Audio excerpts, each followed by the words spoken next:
Good morning students, સુપ્રભાતમ. ગણિતમાં ભૂમિતિમાં આજે એક નવો ટોપિક શીખવાનો છે અને એ છે વેધ. ઓકે. વેધ ત્રિકોણમાં પણ હોય, ચતુષ્કોણમાં પણ દોરી શકાય, બરાબર. ત્રિકોણથી ઉપરના બધા બહુકોણમાં આપણે વેધ દોરી શકીએ. પરંતુ આપણે અહીં ત્રિકોણમાં વેધ જોવાનું છે કે ત્રિકોણમાં વેધ કેવી રીતે દોરી શકાય, કેટલા વેધ હોય.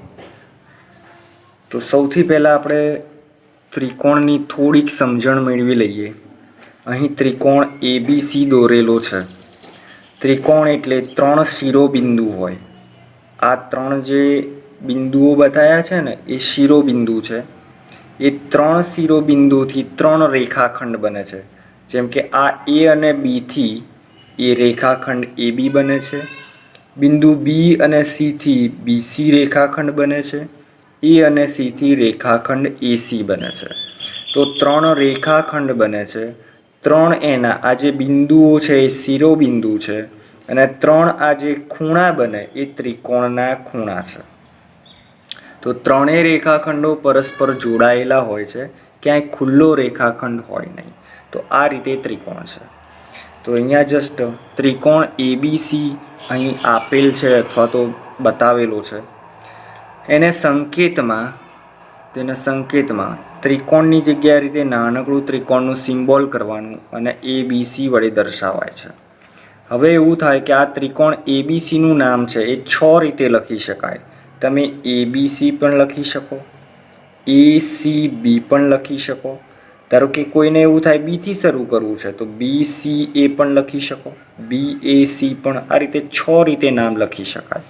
ચાલો, એના 3 શિરોબિંદુ A, B અને C. આ જે 3 શિરોબિંદુ દેટ મીન્સ 3 એના બિંદુઓ. પછી એના 3 ખૂણા, ખૂણો A, ખૂણો B અને ખૂણો C. અને જે 3 રેખાખંડો છે એને 3 બાજુઓ કહેવાય છે. 3 બાજુઓ કહેવાય છે. રેખાખંડ AB, રેખાખંડ BC અને રેખાખંડ AC. ઓકે, તો ત્રિકોણમાં આટલી તમને ખબર પડવી જોઈએ. હવે મારે આમાં એ શીખવવું છે કે ધારો કે ખૂણો A છે તો ખૂણા Aની સામેની બાજુ કઈ? તો BC. ધારો કે ખૂણો B લઈએ છીએ તો ખૂણા Bની સામેની બાજુ કઈ? તો AC. ખૂણા Cની સામેની બાજુ કઈ? AB. એ પણ થોડો ખ્યાલ આવવો જોઈએ. ચલો આગળ વેધની વ્યાખ્યા જોઈએ. તો વેધ એટલે કે ત્રિકોણના કોઈ શિરોબિંદુમાંથી, શિરોબિંદુ કેટલા હતા? 3. તો કોઈ પણ શિરોબિંદુમાંથી તેની સામેની બાજુ પર, ક્યાં? શિરોબિંદુમાંથી તેની સામેની બાજુ પર દોરેલ લંબ. લંબ એટલે 90 અંશે દોરવાનું રેખાખંડ. તો લંબને તે બાજુ પરનો વેધ કહે છે. ઓકે, દોરેલ લંબને તે બાજુ પરનો વેધ કહે છે. ધારો કે આપણે આમાં સમજીએ તો હજી ક્યાંય વેધ દોરેલો નથી, આપણે દોરવો છે. ચલો કોઈ પણ શિરોબિંદુ લો. ધારો કે A લઈએ છીએ. કયું? A. તો Aની સામેની બાજુ કઈ? BC. તો BC પર એમાંથી તમારે લંબ દોરવાનું. શું દોરવાનું? લંબ. લંબ એટલે આમ દોરું તો આ લંબ ના થાય, બરાબર. 90નો ખૂણો થાય એવું. એટલે અહીંયાથી જો હું આ રીતે દોરીશ તો તમને 90નો ખૂણો દેખાશે. ઓકે, તો અહીંયા તમને 90નો ખૂણો દેખાય છે. ઓકે, તો આ લંબ કહેવાય. અહીંયા એનું નામ આપી દઉં. ધારો કે અહીં નામ આપું છું AO. કયું નામ આપું છું? AO. ઓકે, આ બિંદુ જ્યાં છેદે છે ને એ O બિંદુ છે. BC ને કયા બિંદુએ છેદે છે? O બિંદુએ. ઓકે, હવે એવું જરૂરી નથી કે આ બે ટુકડા સરખા જ હોય. BO અને OC સરખા હોય એવું જરૂરી નથી. શું જરૂરી છે? આ 90 હોય એ જરૂરી છે. કેટલું? 90. લંબ હોવો જોઈએ. તો અહીં AO એ BC પરનો વેધ છે. તો આ શું થશે? વેધ. AO શું છે? વેધ. અહીંયા લખું છું જસ્ટ વેધ. AO કોના ઉપરનો? BC. એટલે BC પાયો થશે અને આ AO વેધ થશે. ઓકે, હવે ધારો કે એવી ઈચ્છા થાય બીમાંથી દોરવો છે, ચલો બીમાંથી કયા શેના ઉપર દોરાશે? એસી ઉપર. તો એને હું કદાચ આ રીતે દોરી શકું, બરાબર. એ રીતે મારે કરવાનું કે 90નો ખૂણો બનાવે. કેટલો? 90નો ખૂણો બનાવે. આમ તો આ કોણ માપકથી દોરવું પડે, પણ હું જસ્ટ આશરે દોરી કાઢું છું.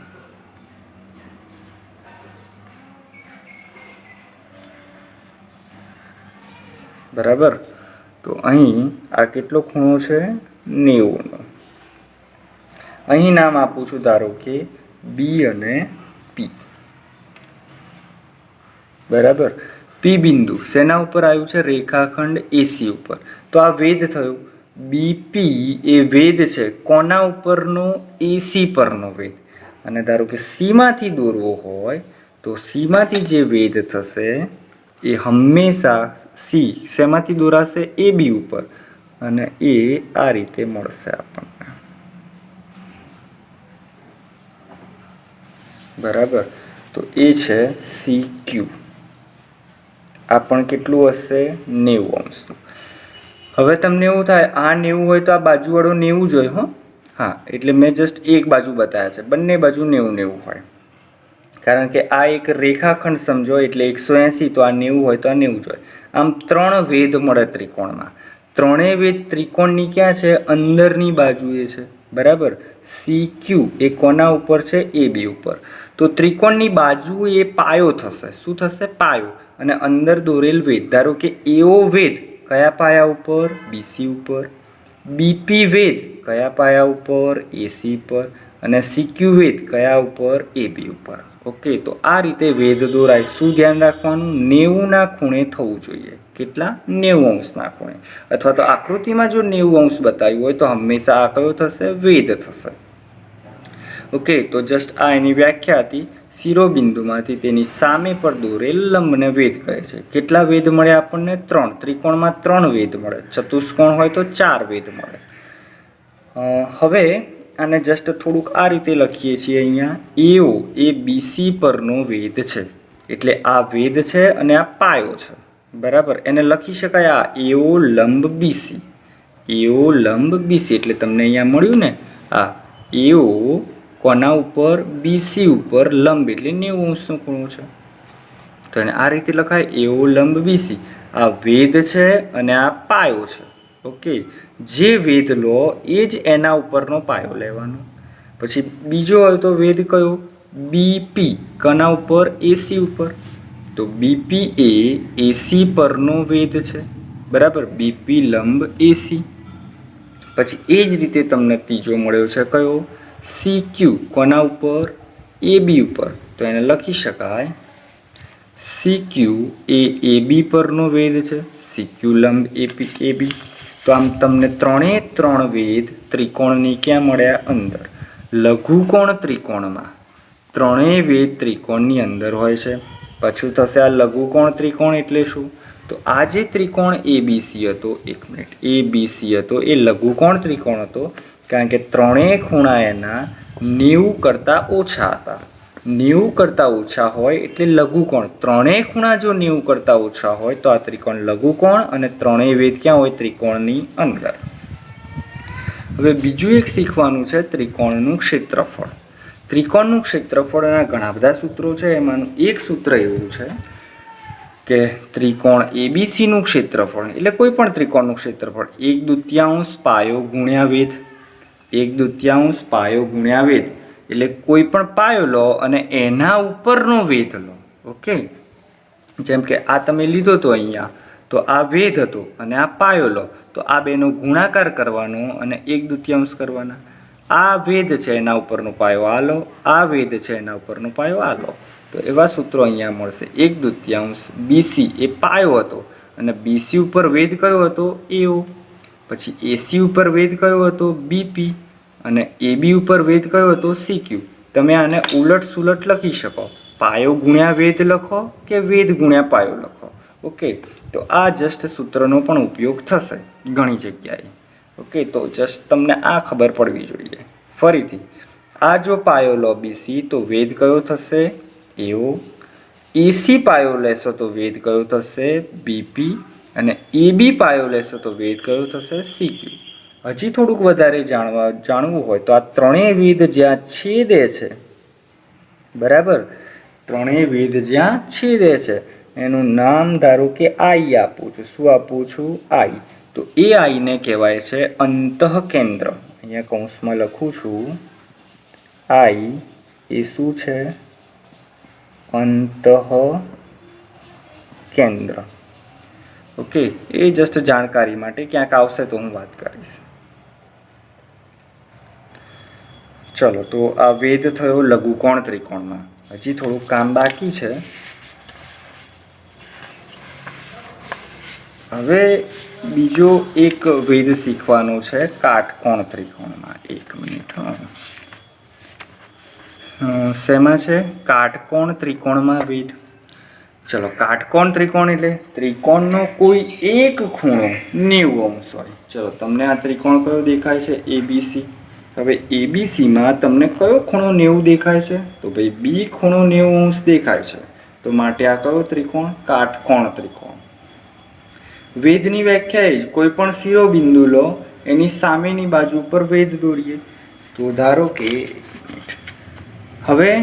કે આપણે આ BC પાયો લઈએ છીએ, તો BC ઉપર લંબ દોરો. તો BCની એમાંથી ધારો કે લઈએ એ શિરોબિંદુ, તો એની સામેની બાજુ કઈ? તો BC. ચલો, એમાંથી લંબ દોરું તો આ તો લંબ છે જ 90, બરાબર. તો આ પાયો થશે. આ શું થશે? પાયો. અને આ શું થશે? વેધ. ઓકે, તો AB એ BC ઉપરનો વેધ છે જ ઓલરેડી, દોરવો નહીં પડે. ધારો કે તમે C બિંદુ લો છો, C માંથી મારા સામેની બાજુ, ચલો C ની સામેની બાજુ એટલે કઈ? AB. ઓકે, તો AB ઉપર વેધ દોરવો હોય તો આ તો 90 છે જો C માંથી. તો આ વેધ કહો તો આ શું કહેવાનું? પાયો. એટલે બે કાટકોણ ત્રિકોણમાં બે વેધ તો આ જ થશે. આ વેધ લો તો પાયો અને આ વેધ લો તો પાયો. આ ક્લિયર? એટલે બે વેધ તો તમને ત્રિકોણ પર જ આવેલા હશે. ક્યાં? ત્રિકોણ પર જ. ત્રીજો વેધ તમારે B માંથી દોરવો છે, તો B માંથી સામેની બાજુ કઈ? AC. તો અહીંયા હું આમ દોરી શકું, બરાબર. આને કંઈક નામ આપું છું BQ. શું નામ આપું છું? BQ. આ કેવું હશે? 90 અંશ. કાં તો આ બાજુ બતાવો, કાં તો આ બાજુ. આ 90 જ હોય બંને. તો BQ એ કોના ઉપરનો વેધ છે? AC પરનો. જો આ બંને ઓલરેડી વેધ છે જ, બરાબર. એક વેધ લો તો એક પાયો લેવાનો BC. તો અહીં તમે લખી શકો AB એ કોના ઉપર? BC પરનો વેધ છે, બરાબર. એટલે આ વેધ થયો તો આ પાયો. એવી રીતે આ CB એ કોના ઉપરનો વેધ છે? AB પરનો વેધ છે, બરાબર. કાટકોણ ત્રિકોણમાં કાટખૂણાવાળી બાજુઓ. કઈ? કાટખૂણાવાળી બાજુઓ બંને વેધ થઈ શકે અને બંને પાયા થઈ શકે. બીજો વેધ દોરો છે BQ. કોના ઉપરનો? AC ઉપરનો. તો BQ એ AC પરનો વેધ છે. તમે લંબ લખી શકો, BQ લંબ AC, AB લંબ BC અને CB લંબ AB. CB કહો અથવા તો BC કહો, એક જ છે. તો તમે કાટકોણ ત્રિકોણમાં તમને બે વેધ ત્રિકોણ ઉપર જ મળ્યા અને એક વેધ ત્રિકોણની અંદર મળ્યો. ક્લિયર? ચાલો, આમ કાટકોણ ત્રિકોણમાં બે વેધ ત્રિકોણ પર, બરાબર. એટલે ત્રિકોણ પર, ધેટ મીન્સ એ જે ત્રિકોણ દોરેલો તો એના ઉપર જ, અને એક વેધ ત્રિકોણની અંદર મળે છે આ BQ. હવે વાત કરીએ ગુરુકોણ ત્રિકોણમાં. કયો? ગુરુકોણ ત્રિકોણમાં વેધ જોઈએ. એ ખાસ અગત્યનું છે. આમ તો બધું અગત્યનું જ હોય ગણિતમાં, એવું કંઈ ના હોય કે આ ઓછું અગત્યનું, વધારે અગત્યનું. ગુરુકોણ ત્રિકોણમાં તો અહીં તમને જે ત્રિકોણ ABC દેખાય છે ગુરુકોણ ત્રિકોણ છે. ગુરુકોણ ત્રિકોણ એટલે કોઈ પણ એક ખૂણો 90 અંશ કરતાં વધારે હોય. ચલો, તમને આ ખૂણો 90 કરતાં વધારે લાગે છે? ના. તમને ખૂણો C વધારે લાગે છે 90 કરતાં? ના. પણ તમને B વધારે લાગે છે 90. એટલે ઘણા લોકોને આમ અંદાજ નથી આવતો. તો તમે ધારો કે ઘડિયાળ હોય, એમાં જે 3 વાગે ને, કેટલા વાગે? 3 વાગે, બરાબર. મોટો કાંટો, આ નાનો કાંટો, આ 12 અને 3. તો 3 વાગે ને જે કાંટામાં એ જે ખૂણો રચાય છે એ 90, બરાબર. ભાઈ એનાલોગ ઘડિયાળમાં, કાંટાવાળી ઘડિયાળમાં, પાછા ડિજિટલ ઘડિયાળમાં એ કે ખૂણો નહીં દેખાય. પછી ધારો કે 12 ઉપર હોય અને 9 ઉપર હોય, કેટલા? 9, તો એ પણ બાજુનો ખૂણો કેટલો? 90. પછી કોકને એવું થાય કે સાહેબ 6:15 વાગે, તો એટલે એક 3 ઉપર હોય ને એક 6 ઉપર હોય, તો પણ એ ના થાય, કારણ કે થોડોક 3થી ખસી ગયો હોય. કેટલો? થોડોક 3થી ખસી ગયો હોય. ચલો આ થોડુંક, એટલે જસ્ટ આ 90 અંશનો ખૂણો આપણને ખબર પડવી જોઈએ. તો તમને અહીંયા ખૂણો બી, ખૂણો બી એ 90 કરતાં વધારે દેખાય છે, માટે એક ગુરુકોણ ત્રિકોણ છે. કોઈ એક ખૂણો 90 કરતાં વધારે હોય તો ગુરુકોણ ત્રિકોણ, કોઈ એક ખૂણો 90 હોય તો કાટકોણ ત્રિકોણ, અને 90 કરતાં ત્રણેય ખૂણા નાના હોય તો લઘુકોણ ત્રિકોણ. ચાલો, ગુરુકોણ ત્રિકોણમાં વેધ જોવો છે તો સૌથી પહેલા કયો લીધો છે? ઓકે, તમે બીમાંથી દોરશો ધારો કે, બરાબર. તો બીમાંથી દોરવો હશે ક્યાં જશે? સામેની બાજુ કઈ દેખાય છે? એસી. તો બીમાંથી એસી ધારો કે હું દોરી કાઢું છું આ રીતે, બરાબર. આ લંબ થઈ ગયો, તો આ થયો બી એમ, એમ નામ આપું છું, બરાબર. આ બિંદુ બી એમ કોના ઉપરનો? એસી પરનો. હવે તમને એવું થશે, ચલો એમાંથી મારે વેધ દોરવો છે. ચલો એમાંથી એટલે એની સામેની બાજુ કઈ થશે? બીસી થશે. ખ્યાલ આવે છે? સામેની બાજુ. આ તો એમાંથી જે નીકળતી હોય ને બાજુ એ એની પાસેની બાજુ, પણ આ કઈ થશે? સામેની બાજુ. હવે સામેની બાજુ ઉપર 90 દોરવો હોય તો જો હું આમ દોરીશ તો અહીંયા 90નો ખૂણો રચાતો હોય એવું નહીં લાગે, બરાબર છે. મારે 90 કરવું હશે તો અહીંયા જો હું કદાચ આમ કરીશ તો 90 લાગશે. ખ્યાલ આવે છે? તો ગુરુકોણ ત્રિકોણમાં જ્યારે આના ઉપર મારે એમાંથી એટલે લઘુકોણ ખૂણામાંથી વેધ દોરવો પડશે, તો મારે એ બાજુને લંબાવવી પડશે. તો હું બીસીને જસ્ટ અહીંયા લંબાવું છું. શું કરું છું? અહીંયા લંબાઈ છે, મેં બીસી બાજુને લંબાઈ છે, અને એમાંથી હું દોરું છું તો મને આ રીતે અહીં વેધ મળશે, બરાબર. હવે તમે જોશો તો તમને અહીંયા 90નો ખૂણો દેખાશે. ઓકે, અહીંયા હું દોરત તો મને 90 ક્યાંય આ રીતે રચાય નહીં. તો મારે બીસીને મેં લંબાઈ છે અને આને નામ આપું છું એઓ. કયું નામ આપ્યું? એઓ. આ જે બિંદુ હતું એ એઓ. તો આ વેધ થયો. શું છે? એઓ શું થયો? વેધ. કોના ઉપરનો? બીસી ઉપરનો. ધ્યાન રાખજો, પાયો બીસી જ લેવાનો, ભલે લંબાઈ એ માપ લેવાનું નહીં. પાયો કયો લેવાનો? બીસી જ. ઓકે, તો બીસી ઉપરનો વેધ કયો? એઓ. ક્લિયર થાય છે? એ જ રીતે જો મારે સીમાંથી દોરવું હશે તો આ એ બીને લંબાવવી પડશે, અને હું સીમાંથી આ રીતે દોરીશ. અહીંયા દોરતો નથી કારણ કે કન્ફ્યુઝન થઈ જશે એક આકૃતિમાં. ઓકે, ચલો તો અહીંયા જોઈએ. એક મિનિટ, થોડુંક એડજસ્ટ કરવું પડશે. હા, ચલો. એઓ એ બીસી પરનો વેધ છે. તો આ દોર્યું. એઓ કોના ઉપરનો છે? બીસી પરનો. એમાં આપણે આ ઓસી લખીશું નહીં કે ઓબી પણ નહીં લખીએ. આપણો ત્રિકોણ એબીસી હતો એટલે પાયો કયો થશે? બીસી, અને વેધ કયો થશે? એઓ. તો અહીંયા લખાય એઓ લંબ બીસી. ક્લિયર? પહેલા વેધ અને પછી પાયો. એ જ રીતે બીમાંથી દોરીશ તો બીએમ લંબ એસી. બીએમ એ એસી પરનો વેધ છે, બીએમ લંબ એસી. સીમાંથી દોરીશ, બરાબર, તો એ વેધ અહીંયા આવશે, બરાબર, એ બી ઉપર, પણ એ મેં દોર્યો નથી. તો આમ ત્રિકોણમાં જશો તો એક જ વેધ ત્રિકોણની અંદર મળશે, અને બે વેધ. આ વેધ ક્યાં છે? ત્રિકોણની બહાર. અહીંયા પણ કેવો હશે? ત્રિકોણની બહાર. તો આમ ગુરુકોણ ત્રિકોણમાં એક વેધ ત્રિકોણની અંદર મળે છે અને બે વેધ ત્રિકોણની બહાર મળે છે. ક્ષેત્રફળ માટે બધા સૂત્રો સરખા જ છે. 1/2 પાયો ગુણ્યા વેધ. 1/2 પાયો ગુણ્યા વેધ. ધારો કે આમાં લેતા હોય, આનું ક્ષેત્રફળ શોધવું હોય તો 1/2 પાયો. ધારો કે આ બીસી લીધો છે. શું લીધું છે? બીસી પાયો. તો બીસીનું માપ લેવાનું અને એનો વેધ કયો છે એઓ, તો એનું માપ લેવાનું. પછી પાયો આ લો અને બીએમ વેધ લઈ શકાય નહીં.